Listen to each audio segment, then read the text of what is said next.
Hey guys, what's going on? Adam Snyder here with the Homemade Entrepreneur.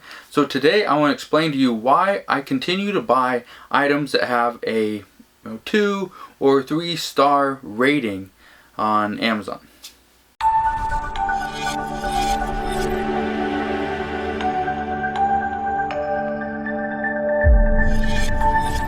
So the first thing you need to understand when it comes to the rating is there could be multiple reasons why that rating is a 2, maybe a 1 star, 2 star, or 3 star. If it's a 4 or 5 star, there's not really a point to really look into the product itself, because as long as it's more than just 1 or 2 reviews on that product, it's probably a good product. So I would continue to buy that product. But what happens if the product is a 1 star, a 2 star, or a 3 star? There are a couple things you need to understand. The first thing you need to understand is that if the product is a 1 star and it has 1 review, it could just be that one person that bought it that didn't like it for whatever reason. See what the review says. Maybe there's 5 people that bought this product and it's a 3 star. Every single one says it's 2 or 3. What normally happens is when there's a couple people that do a review on a product and somebody else is doing another review, sometimes they will just give it the exact same star rating. The reason for that is because the description that the buyer leaves as to why they gave that review could be the same reason why the other person was going to give their 2, 3, or 4 star review.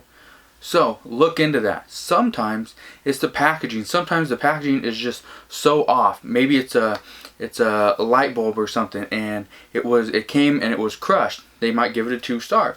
The seller might not know they can get that review taken off. They can get their feedback taken off, and the whole thing pretty much just goes away. Another thing you need to understand is sometimes a product is being updated on a regular basis. So for instance, let's say like the very first PlayStation, then it was the PS2, the PS4, or the PS3, and then the PS4. The nice thing about Amazon is that there's different listings for every single item. But sometimes there are toys, sometimes there are clothing items that have the same UPC code, but they are different products. They have a new fabric, there's a new packaging, there's new whatever. It's not made of cheap plastic, now it's made of some durable whatever.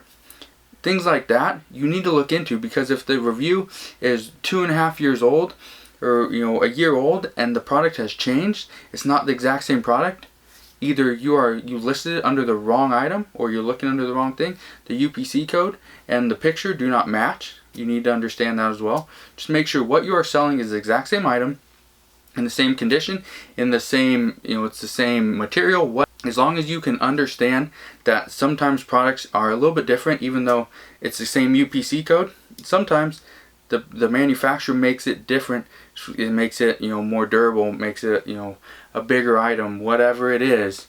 Make sure what you have is the exact same thing that's being listed, because if you have something different, maybe you need to sell it under a different ASIN. Okay, just keep that in mind, because this does happen. It happens quite frequently. I get asked all the time, this has a 2 star, should I even bother with it? Yes, you should, because the 2 reviews that it has, one, the review says the item showed up late, and so that's why it got a 1 star. The second review, and this is an actual conversation I had with a client. The second review said the item showed up in a bag. So the buyer actually put it in a poly bag, sent it to Amazon, and that was all it was. This item, it needed to be in a box. This is a more expensive electronic item.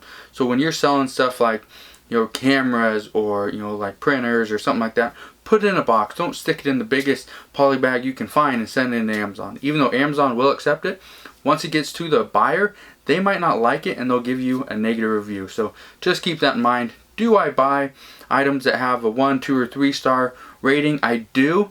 It all depends on what the rating is for, what the buyer said. If it is pertaining to the product itself, not the packaging, not to the shipping, that's when it's a little bit questionable. Do I buy it or do I not? Most times I will not buy an item if it's related to the product itself as to why the review was bad. So if you have any question on this, comment below or send me a message over on Facebook. Go to facebook.com/homemade-entrepreneur. Like my page, send me a message, make sure you subscribe to my YouTube channel, and I'll see you guys on the next video. You guys take care.